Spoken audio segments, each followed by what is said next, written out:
Magandang umaga po sa ating lahat. Narito ang latest weather update ngayong araw ng Thursday, November 28, 2024.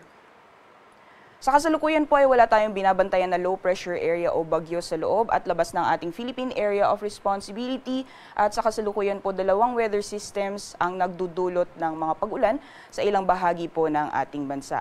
Dito po sa ating latest satellite animation, may namamataan po tayong linya ng mga kaulapan dito po sa may bahagi ng Northern Luzon at nakakaapekto sa may area po ng Northern Luzon area. Yan po yung shear line o yung pagsasalubong ng malamig at mainit na hangin. So nakikita po natin na possible na magiging maulap po yung papawirin na may kasamang mga kalat-kalat mga pagulan sa may bahagi po ng Northern Luzon. And later this day ay maaaring magdulot din ito ng mga pag-ulan, especially po sa eastern sections ng Central at Southern Luzon area. So bababa po yung axis nitong shear line sa mga susunod na oras.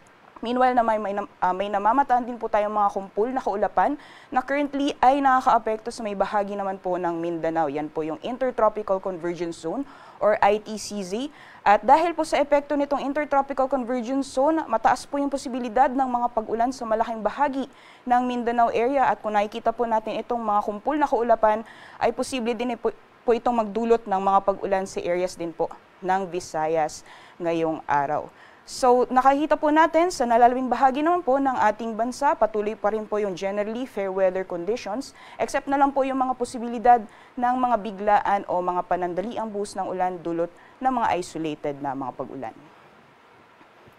Sa magiging lagay naman po ng panahon ngayong araw dito sa Luzon, gaya po ng nabanggit natin kanina, dulot na epekto ng shear line, ay asahan po natin makakaranas ng mga pag-ulan sa ilang bahagi po ng Luzon area, particularly dyan po sa may Cagayan Valley, ilang bahagi po ng Cordillera Administrative Region, at bahagyang lalakas po yung epekto ng hanging amihan, bababa po yung axis ng shear line at magdudulot din ito ng mga pag-ulan sa areas naman ng Aurora at Quezon ngayong araw. Samantalang sa nalalabing bahagi naman po ng Luzon, generally magpapatuloy pa rin po yung maaliwalas na panahon sa mga bahagi po sa nalalabing bahagi po ng Northern, Central at Southern Luzon area. May mga pag-ambon pa rin po tayo or pulo-pulong mga pag-ambon na mararanasan dulot ng epekto ng hanging amihan. Para naman po sa temperature forecast sa mga piling syudad dito sa Luzon, for Lawag po ang temperatura ay maglalaro mula 25 hanggang 30 degrees Celsius. May kababaan din po yung maximum temperature sa Tugigaraw ngayong araw. Aabot po ng 28 degrees Celsius, 16 to 23 degrees Celsius naman para sa Baguio City. Ngayong araw sa Metro Manila, temperatura ay maglalaro mula 23 hanggang 31 degrees Celsius, 21 to 30 degrees Celsius naman para sa Tagaytay. At para naman sa Legazpi, ang temperatura ay maglalaro mula 25 hanggang 31 degrees Celsius.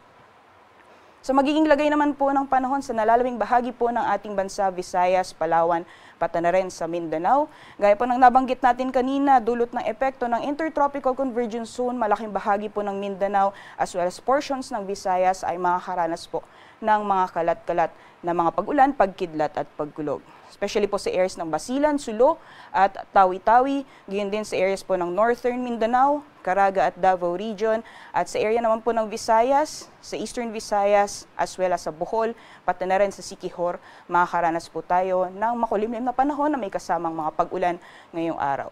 At sa nalalabing bahagi po ng Palawan, sa Visayas at Mindanao, patuloy pa rin po yung generally fair weather conditions, ngunit mataas lamang po yung mga posibilidad ng mga thunderstorms pagdating po sa tanghali or sa hapon o sa gabi. So monitoring lamang po tayo ng mga thunderstorm advisory na nilalabas po ng ating Pag-asa Regional Services Division.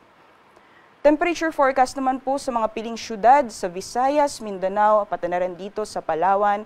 Maximum temperatures po natin sa Kalayaan Islands at Puerto Princesa aabot ng 33 degrees Celsius, 32 degrees Celsius naman para sa Iloilo, Cebu at Tacloban. Agwat po ng temperatura sa Zamboanga maglalaro mula 24 hanggang 34 degrees Celsius, 31 degrees Celsius maximum temperatures naman para sa Cagayan de Oro at maximum temperatures para sa Metro Davao aabot ng 32 degrees Celsius.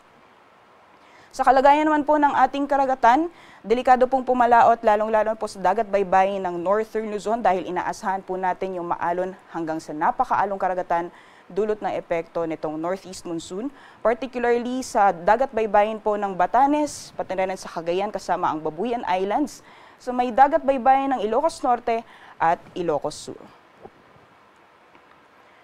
At sa mga susunod na araw, particularly this coming weekend, magpapatuloy po yung epekto nitong mga weather systems na currently ay nakakaapekto sa ating bansa. So itong Intertropical Convergence Zone, unti-unti pong tataas yung axis nito sa mga susunod na araw at magdudulot din po ito ng mga pag-ulan sa malaking bahagi ng Visayas at Mindanao ngayong weekend. At itong shear line naman po, unti-unti din po siyang bababa at magdudulot din po ng maulap na papuri na may kasamang mga pag-ulan hanggang sa area po ng Bicol Region. So this coming weekend, magiging maulan po yung panahon, lalong-lalo na sa may bahagi ng Visayas, pati na rin sa Bicol Region, as well as portions ng Mimaropa area, pati na rin sa may area ng northern portion ng Mindanao. Sunrise po natin ay 6:04 a.m. at sunset naman ay